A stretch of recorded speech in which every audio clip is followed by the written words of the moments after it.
Prince ஜுவல்லரியின் 300க்கு 300 ஆடி offer. கிராமுக்கு ரூபாய் 600 சேவ் பண்ணுங்க. 110 விதியின் கீழ் விவாதங்கள் இல்லை.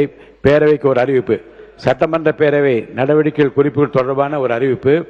தமிழ்நாடு சட்டமன்ற பேரவை நடவடிக்கை குறிப்புகள் கூட்டம் நடைபெற்ற அன்றைய தினமே பேரவையில் உரை நிகழ்த்திய மாண்புமிகு உறுப்பினர்கள், மாண்புமிகு அமைச்சர்கள் மற்றும் தொடர்புடைய துறைகளுக்கு அவரவர்களுடைய மின்னஞ்சல் இமெயில் முகவரிக்கு திருத்தப்படாத அகலாக சட்டமன்ற பேரவை செயலகத்தால் அனுப்பப்பட்டு வருகின்றன. அவ்வாறு மின்னஞ்சல் மூலம் அனுப்பி வைக்கப்படும் நடவடிக்கை குறிப்புகளின் திருத்தப்படாத நகலில் திருத்தங்கள் ஏதேனும் மேற்கொள்ள வேண்டி இருப்பின் அவற்றை மாண்புமிகு உறுப்பினர்கள், மாண்புமிகு அமைச்சர்கள் மற்றும் தொடர்புடைய துறைகள் அதன் பொருள் மாறாமல் மேற்கொண்டு 7 நாட்களுக்குள் இச்செயலகத்திற்கு கையொப்பமிட்டு அனுப்பி வைக்குமாறு கேட்டுக் கொள்ளப்படுகிறார்கள். மேலும் 100 ஆண்டு கால வரலாற்று சிறப்பும் பாரம்பரியம் மிக்க நமது தமிழ்நாடு சட்டமன்ற பேரவையில் 1921ஆம் ஆண்டு முதல் நடைபெற்ற விவாதங்கள், முக்கிய நிகழ்வுகள் உள்ளிட்ட அனைத்தும் கணினிமயமாக்கப்பட்டு மேம்பட்ட தேடுதல் வசதியுடன் TNLAS டிஜிட்டல் என்ற பிரத்யேக இணையதளத்தில் மாண்புமிகு சட்டமன்ற உறுப்பினர்கள், ஆராய்ச்சியாளர்கள், பொதுமக்கள் உள்ளிட்ட அனைத்து தரப்பினரும் பயனிடும் வகையில் பதிவேற்றம் செய்யப்பட்டுள்ளது என்பதை மாண்புமிகு உறுப்பினர்களுக்கு தெரிவித்துக் கொள்கிறேன். எனவே மாண்புமிகு சட்டமன்ற உறுப்பினர் தங்களுக்கு தேவைப்படும் சட்டமன்ற பேரவை மற்றும் மேலவை கூட்ட நடவடிக்கை குறிப்புகள் உள்ளிட்ட விவரங்களை இணையதளத்திலிருந்து பதிவிறக்கம் செய்து கொள்ளலாம்.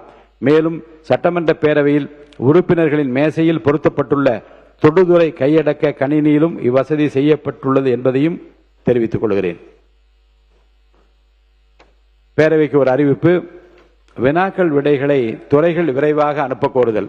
சட்டமன்ற உறுப்பினர்களால் 8/8/2026 அன்று வரை 8299 வினாக்களுக்கான முன்னறிவிப்புகள் சட்டமன்ற பேரவை செயலகத்தில் அளிக்கப்பட்டுள்ளன. இவற்றில் 728 வினாக்கள் உடுக்குறியிட்ட வினாக்களாக அனுமதிக்கப்பட்டு அவற்றுக்கு உரிய விடைகளை பெறும் பொருட்டு சம்பந்தப்பட்ட துறைகளுக்கு அனுப்பி வைக்கப்பட்டுள்ளன. சட்டமன்ற நடவடிக்கைகளில் வினாக்கள் விடைகள் நேரம் அனைத்து சட்டமன்ற உறுப்பினர்களும் தங்களது தொகுதி சார்ந்த முக்கியமான பிரச்சனைகளை பேரவையில் எழுப்புவதற்கு வாய்ப்பு அளிக்கக்கூடிய மிகவும் முக்கியமான ஒரு நிகழ்வாகும்.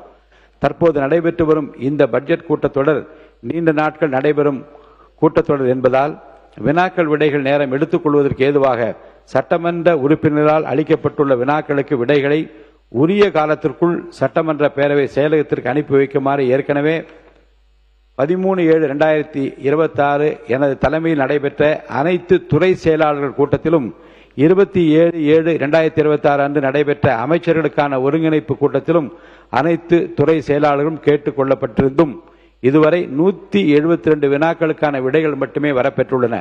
வினாக்கள் நேரத்தை எடுத்துக் கொள்வதற்கு போதுமான விடைகள் வரப்பெறாததால் துறைகளுக்கு அனுப்பப்பட்டுள்ள அனைத்து வினாக்களுக்குரிய விடைகளையும் உருகிய கால அளவுக்குள் அனுப்பி வைக்கும் வகையில் மாண்புமிகு அமைச்சர்கள் தங்களது துறை சார்ந்த செயலாளர்களுக்கு உரிய அறிவுறுத்தல்களை வழங்குமாறு கேட்டுக் கொள்கிறேன். மேலும் அரசு தலைமைச் செயலாளர் அவர்களும் இதில் தனி கவனம் செலுத்தி விடைகளை விரைவாக அனுப்பி வைக்கும் வகையில் அனைத்து துறை செயலாளர்களுக்கும் உரிய உத்தரவுகளை பிறப்பிக்குமாறும் இதன் மூலம் கேட்டுக் கொள்கிறேன். 2026-2027 ஆண்டுக்கான திருத்திய நிதிநிலை அறிக்கை மற்றும் 2026-2027 ஆண்டுக்கான வேளாண்மை திருத்திய நிதிநிலை அறிக்கை ஆகியவற்றின் மீது பொது விவாதத்தை தொடங்கி வைப்பவர் மாண்பு உறுப்பினர் திரு MRK பன்னீர்செல்வம் அவர்கள். கவன ஈர்ப்பு தீர்மானம் நிறைய கொடுத்து இதே வினாக்கள் விடைகள் பற்றி கூறிய அதே பதில்தான் ஏற்கனவே பல உறுப்பினர்கள் பல தொகுதி பிரச்சனைகளை பற்றி அவசர முக்கியத்துவம் கருதி 55 விதியின் கீழே கொடுத்திருக்கிற அத்தனை கவன ஈர்ப்பு தீர்மானம் துறைக்கு அனுப்பி வைக்கப்பட்டிருக்கிறது. தகுந்த பதில் வந்தவுடன் ஒரு நாளைக்கு 1-2 என்று விரைவாக எடுத்துக்கொள்ள முடிவு செய்திருக்கிறோம். அந்த நிலைமை தொடரும்.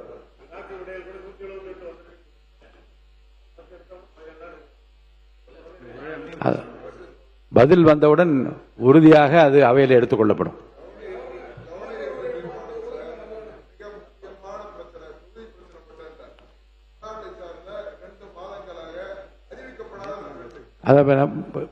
ஒரே பதில். கவன ஈர்ப்பு தீர்மானம் அனைத்தும் ஆய்வு செய்து துறைக்கு அனுப்பப்பட்டிருக்கிறது.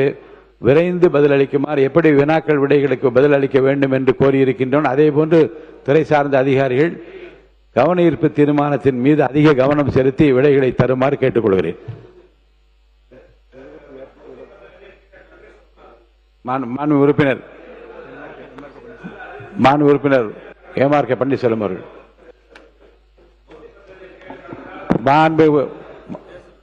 இந்த கடந்த காலம் வேணாங்க, இப்போ இருக்கிற நடைமுறை எனக்கும் தெரியும், விதி உங்களுக்கும் தெரியும். 110 விதியின் கீழ் மாண்புமிகு முதலமைச்சர் அவர்கள் அறிவிப்பு வெளியிட்ட பிறகு விவாதம் கிடையாது. மாண்புமிகு உறுப்பினர் எம்ஆர்கே பன்னீர்செல்வம் அவர்கள் பேசலாம். மாண்புமிகு பேரவைத் தலைவர் அவர்களே, இந்த மாமன்றத்தில் நாங்கள் எதிர்கட்சியாக இப்போ பேசுவோம் உங்கள்கிட்ட. கடந்த வருஷம் அங்கே உட்காந்து பட்ஜெட்டை படித்தோம். ஆக இப்போ புதிய ஆட்சி புதிய அமைச்சரை இங்கே பட்ஜெட் வேளாண் பட்ஜெட்டை படித்திருக்கிறார்கள். ஆனால் நான் படித்த புதுசாக மாற்றம் சொன்னாங்களே, மாற்றம் புதுசாக பட்ஜெட்டில் வரும், விவசாயிகளுக்கெல்லாம் வாழ்வு வரும். இன்னும் சொல்ல போனால் முதலமைச்சர் வேற சொல்லுகிறார். நாங்கள் தஞ்சையில் பேசியிருக்கார் தேர்தலுக்கு முன்பாக. நான் அடுத்த ஜென்மம் வந்தால் நான் விவசாய குடும்பத்திலே பிறக்க வேண்டும் என்று அவர் அறிக்கை பேசினார்கள். இப்ப முதலமைச்சராக இப்ப இந்த தேர்தலில் அப்ப பேசும்போது ஒரு 5-6 மாதம் தமிழ்தாய் வாழ்த்துக்கு முதலிடம் என்ற முதலமைச்சரின் தனி தீர்மானம் பேரவையில் நிறைவேறியிருக்கிறது. 110 விதியின் கீழ் விவசாயிகளுக்கான அறிவிப்பினையும் முதலமைச்சர் வெளியிட்டிருக்கிறார். சட்டப்பேரவை நிகழ்வுகளை தொடர்ந்து பார்க்கலாம். ஆட்சின்னு சொன்னாரு. போன ஆட்சியில விவசாயிகள் போராட்டம் பண்ணி அவங்க மேல குண்டாஸ் போட்ட அரசு போன அரசு. எத்தனை பேர் குண்டாஸ் போட்டு அவங்க எவ்வளவு கஷ்டப்பட்டாங்கன்னு தெரியும். விவசாயிகள் போராட்டம் கடுமையாக அடக்கப்பட்டது, எல்லா இடத்திலும் அடக்கப்பட்டது. அவ்வளவு வழக்குகள் இன்னும் நிலுவையில் இருக்குது. அவ்வளவு பேர் நிலுவையில் உள்ள வழக்குகளை வாபஸ் பெற சொல்லி போன வாரம் தான் விவசாயிகள் சார்பாக பெரிய கோரிக்கையும் வைக்கப்பட்டது. சோ அதை இங்கே குறிப்பிட விரும்புகிறேன். நன்றி. நீங்க பேசலாம். பேரவைத் தலைவர்களே, அவர் எந்த போராட்டம் தெரியாம பேசுறாரு.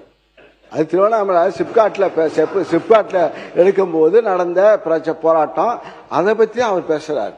விவசாயிக்கு நெல் விலையை உயர்த்தி அந்த வயலை உயர்த்தி இது கேட்கவே இல்லை. வறட்சி திடீர்னு மழை பெய்யும். எங்க ஆட்சியில திடீர்னு, உங்க ஆட்சியில மழையே பெய்யல. எங்க ஆட்சியில திடீர்னு மழை பெய்யும்.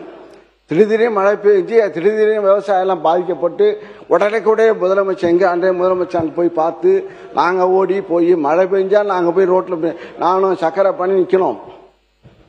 ஆக போய் எங்கள் தஞ்சை டெல்டா போய் தான் நிற்போம். ஆக இருந்து இப்போ மக்கள் விவசாயிகள் களத்தில் போராட்டத்தில் உட்காரல. பச்சை துண்டுடைய அதிகம் எங்களுடைய ஆட்சி தான் பச்சை துண்டு அதிகமாக வளர்ந்தது. விவசாயிகள் சங்கம் நிமிர்ந்து நடந்தார்கள்.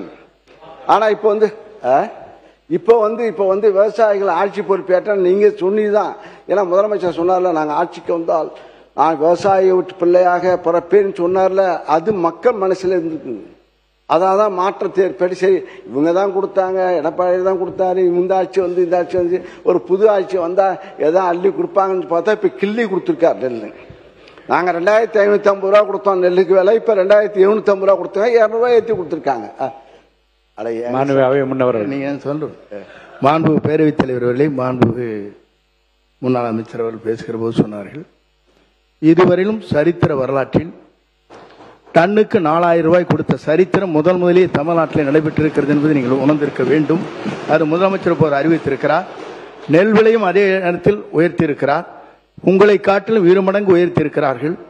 ஆகவே ஒரு வரலாற்றை இன்றைக்கு தமிழ்நாட்டில் படைத்திருக்கிற ஒரு முதலமைச்சராக, விவசாயியை வாழ வைக்கிற முதலமைச்சராக இன்று இருக்கிறார் என்பதை நாடு அறிந்து கொண்டிருக்கிறது. உங்களுக்கு தெரியவில்லை என்பதுதான் வேதனையாக இருக்கிறது. பேரவைத் தலைவரே, நாங்கள் இப்ப நாங்களும் கடந்த இதே இடத்துல தான் உட்காந்து சொன்னேன். நாங்கள் கரும்பு விலை அறிவித்து விட்டு அடுத்த பட்ஜெட்ல நாங்கள் கரும்புக்கு டன்னுக்கு 4000 ரூபாய் கொடுப்போம் என்று இதே இடத்துல இருந்து அமர்ந்துதான் நான் சொன்னேன். இடைக்கால பட்ஜெட் தயாரிக்கும் போது அவர் செங்கோட்டையன் அப்ப இல்லை நினைக்கிறேன், அப்ப ரிசைமெண்டார் எம்எல்ஏ நினைக்கிறேன், அப்ப ரிசைமெண்டார். அப்ப இல்ல 4000 ரூபாய் கொடுப்போம்னு சொல்லி அந்த இடத்துல உட்காந்து அறிவிச்சேன். நாங்கள் அதே போல நெல் விலையை நாங்கள் 2550 ரூபா கொடுத்தோம். 3500 ரூபாய் இப்ப கரும்பு விலையை உயர்த்தி கொடுத்தோம். நீங்க என்ன சொன்னீங்க? 4500 ரூபாய் சொன்னீங்க. கரும்பு விலையை நாங்க ஆட்சிக்கு வந்தா 4500 ரூபாய் கொடுப்போம் சொன்னீங்க. நெல்லு விலையை 3500 ரூபாய் கொடுப்பேன்னு சொல்றீங்க. அதான் சொன்னேன். இப்ப கிள்ளி கொடுப்பேன்னு சொல்லி 3 மாசத்துல கொடுத்தீங்க. போக போக கொடுப்பீங்க நம்பிக்கை இருக்கா தெரியல. ஏன்னா இப்ப நீ சொல்லிட்டா, முதலமைச்சர் சொல்லிட்டா நிதிநிலை பிரின்ஸ் ஜுவல்லரியின் 300க்கு 300 ஆடி ஆஃபர். கிராமுக்கு ரூபாய் 600 சேவ் பண்ணுங்க.